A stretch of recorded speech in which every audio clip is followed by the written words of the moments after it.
Essa é mais uma aula que compõe o nosso conjunto de aulas que tem por objetivo falar de desigualdade.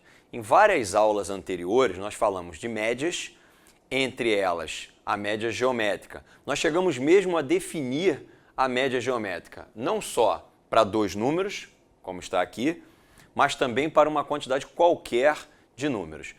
O objetivo dessa aula é mostrar para você situações, exemplos em que a gente pode enxergar a presença da média geométrica ou até mesmo exemplos de aplicação prática dessa média geométrica. A gente vai começar por um exemplo bem simples. No nosso primeiro exemplo, nós temos um retângulo de lados A e B e um quadrado de lado L. Se nós desejarmos que essas duas figuras tenham a mesma área, então será necessário que A vezes B, que dá a área do nosso retângulo, seja igual a L vezes L, que dá a área do nosso quadrado. Portanto, esse quadrado, para ter a mesma área que o retângulo, tem que ter lado igual à média geométrica das medidas do retângulo. Aqui, um exemplo bem simples de onde aparece a média geométrica. No exemplo 2, nós vamos trabalhar sobre um triângulo retângulo. Eu batizei aqui os ângulos agudos de alfa e beta. Como a soma dos ângulos internos de um triângulo é 180 graus, a gente pode concluir que alfa mais beta é igual a 90 graus. Todo triângulo tem três alturas. Eu vou traçar nesse nosso triângulo uma dessas alturas. Eu vou traçar a altura relativa à hipotenusa. Bom, a altura chega sempre fazendo 90 graus com o lado a que se refere. Eu vou batizar esse tamanho, o tamanho da altura, de H. Perceba que a altura divide a nossa hipotenusa em dois pedaços que não são necessariamente iguais. Então, eu vou batizar esse tamanho que ficou para a esquerda de P e vou batizar o tamanho, o pedaço da hipotenusa que ficou para a direita, vou batizar de Q. Bom, a altura dividiu o nosso triângulo retângulo em dois novos triângulos retângulos. O triângulo retângulo da direita tem ângulos de 90 e alfa. Então, consequentemente, esse ângulo aqui tem que valer beta. O triângulo retângulo da esquerda tem ângulos de 90 e beta. Então, consequentemente, esse ângulo aqui de cima tem que valer alfa. Esse fenômeno só acontece desses dois ângulos aparecerem aqui em cima, trocados, quando o triângulo é retângulo. Porque se esse ângulo aqui não for de 90 graus, você não garante o aparecimento daqueles dois ângulos originais, alfa e beta. Perceba agora que eu tenho que o triângulo da direita é semelhante ao triângulo da esquerda. Então, o que eu vou fazer agora é estabelecer a relação de semelhança. Então, observa só. Por semelhança de triângulos, eu posso dizer que H, lá no triângulo 1, que H está para Q, assim como lá no triângulo 2, P está para H. Multiplicando cruzado aqui, eu concluo que H ao quadrado é P vezes Q. E está aí o que eu queria mostrar, que num triângulo retângulo, a altura relativa à hipotenusa é a média geométrica dos dois tamanhos determinados sobre a hipotenusa pela altura. Então, mais um exemplo em que a média geométrica aparece para a gente num problema geométrico aqui no caso. Ao contrário dos dois exemplos anteriores, o exemplo 3 não envolverá geometria, mas será um exemplo de aplicação prática da média geométrica. Esse exemplo também não será um exemplo com apenas dois números. Nós teremos 3. Lembrando que em aulas anteriores nós definimos a média geométrica para n números. Basta que você os multiplique e depois extraia a raiz enésima. Então, no nosso exemplo, nós temos um país no qual as inflações dos 3 primeiros meses do ano são 2%, 1% e 4%. Bom, o que é a inflação? De maneira resumida, inflação quer dizer aumento de preços.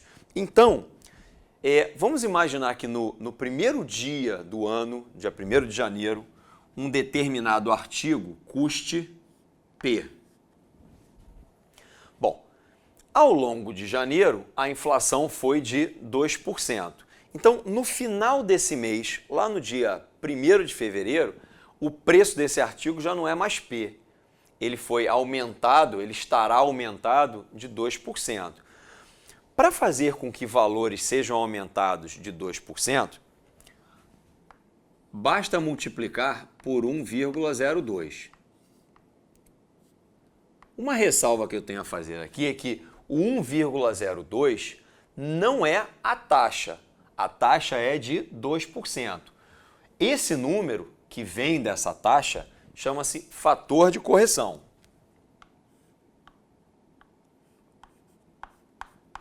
Então, 1,02 é o fator de correção referente ao mês de janeiro. É o fator de correção que dá acréscimos de 2%. Bom, aí em 1º de fevereiro o preço do nosso produto era esse aqui. Mas ao longo do mês de fevereiro, a taxa de inflação, a inflação foi de 1%. Isso quer dizer que ao final do mês de fevereiro, lá no dia 1º de março, esse preço, P vezes 1,02, estará aumentado de 1%. Como é que eu faço isso? Multiplico pelo fator de correção que dá acréscimos de 1%. Bom, aí o preço é esse no dia 1º de março. Ao longo do mês de março, a inflação foi de 4%. Então, ao final desse mês, lá no dia 1º de abril, esse preço estará aumentado, esse preço aqui, ó, P vezes 1,02 vezes 1,01, estará aumentado de 4%. Como é que eu faço para aumentar algum número, algum valor de 4%? Basta que eu multiplique pelo fator de correção que dá acréscimos de 4%, que é 1,04. O que eu quero descobrir agora é qual é a taxa média trimestral de inflação. Ou seja, quando eu pergunto qual é a taxa média, eu estou imaginando que exista uma taxa, que eu vou batizar de I, porque eu ainda não sei quanto ela vale, que se ela fosse a mesma para janeiro, para fevereiro e para março, o resultado final do preço do meu produto lá no dia 1º de abril seria o mesmo. Então, como é que eu faço essa conta? Bom, é só imaginar que as taxas de fato foram iguais, mas eu ainda não sei o valor dela. Então, como é que ia acontecer o aumento de preços aqui? Eu teria um produto custando P. Esse produto sofreria no primeiro mês um aumento de I%. Para isso, eu multiplico pelo fator de correção que dá acréscimos de I. Depois, no segundo mês, a mesma coisa. No terceiro mês, a mesma coisa. Perceba que o resultado desse problema independe do valor original do nosso artigo. E percebemos que 1 mais I ao cubo tem que ser igual ao produto daqueles fatores de correção.